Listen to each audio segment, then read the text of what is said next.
People are dying off, retiring. Some people are going out of business for financial reasons.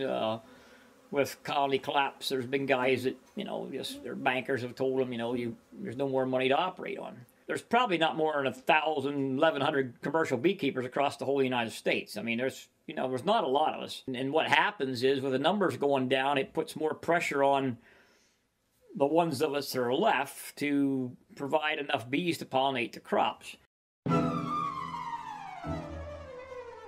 Agricultural practices and modern agriculture requires honeybees. Honeybees are particularly adept at pollinating certain species. We know that they and the other pollinators pollinate over 100 different crops here in the United States.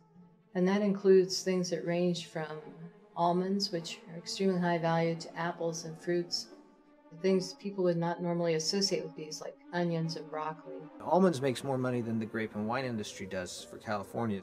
But 1 out of every 3 bites of food that we consume, without the honeybees, it wouldn't be here. We wouldn't have fruits and vegetables, we wouldn't have milk, we wouldn't have a lot of things.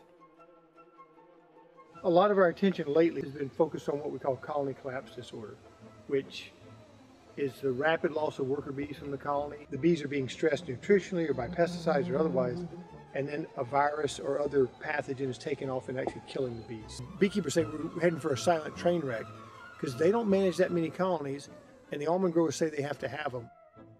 A Pennsylvania beekeeper typically starts in Florida in the winter, moves up to Pennsylvania apples, then Maine blueberries, then Pennsylvania pumpkins, or maybe New Jersey or Massachusetts cranberries, then down to Florida for a while before going to California for almonds, and then back to Florida again. Those are the last nomadic farmers in America, and they're very hard to replace. You have to be willing to move your family across the country once or twice a year.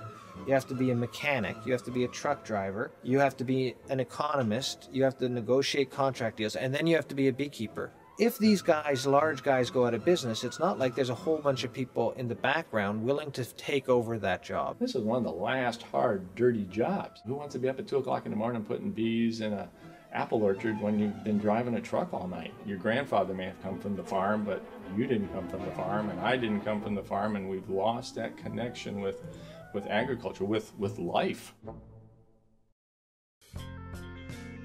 Wheat, corn, rice is wind pollinated.